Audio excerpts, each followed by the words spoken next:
नमस्कार दोस्तों, स्वागत है आपका आज के इस नए वीडियो में। आशा करते हैं आप सभी बहुत अच्छे होंगे और इस वीडियो में लास्ट तक बने रहें और कहानी पूरी सुनना।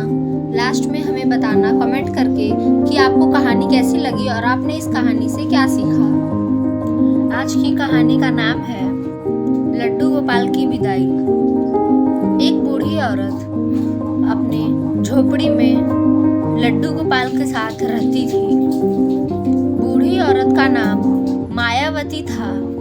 वो रोज अपने लड्डू गोपाल की सेवा करती, पर अब धीरे धीरे उसका शरीर कमजोर पड़ रहा था।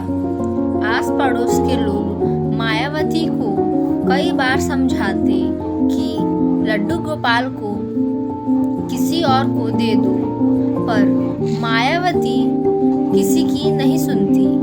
कुछ दिन सब ठीक रहा। एक दिन अचानक से मायावती बीमार पड़ गई। हालत इतनी खराब हो गई कि अब वो खड़ी भी नहीं हो पा रही थी।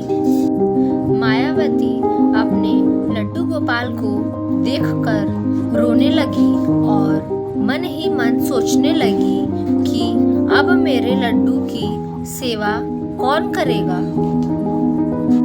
उस पूरे दिन मायावती बिस्तर पर ही पड़ी रही। लड्डू गोपाल ने उस दिन न कुछ खाया न ही कुछ पिया।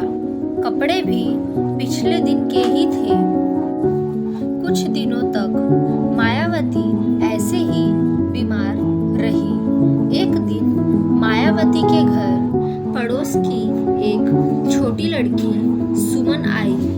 मायावती ने उसे अपने पास बुलाया और कहा कि अपने घर से कुछ खाने के लिए ले आओ।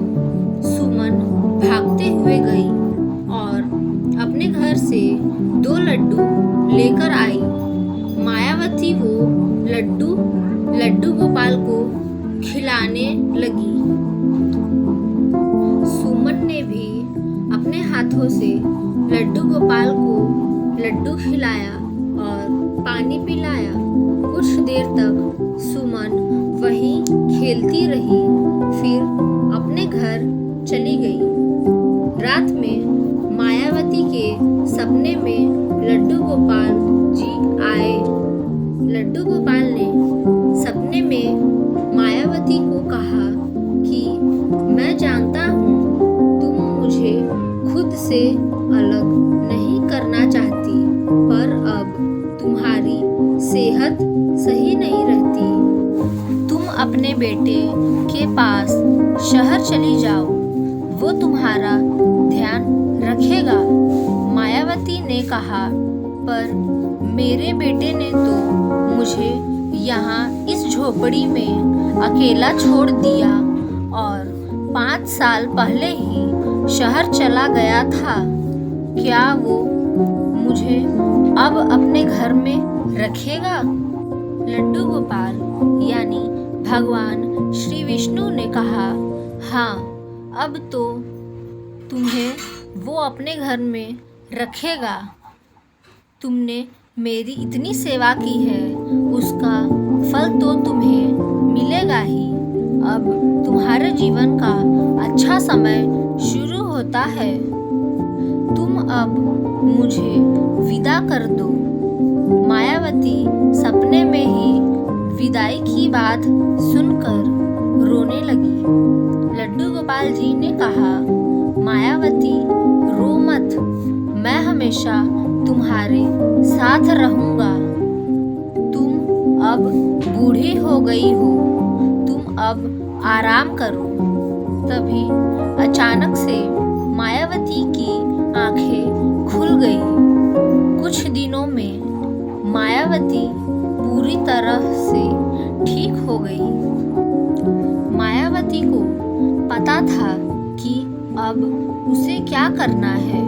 मायावती अपने लड्डू गोपाल को भोग लगाती है और साफ सुथरे कपड़े पहनाकर श्रृंगार करती है।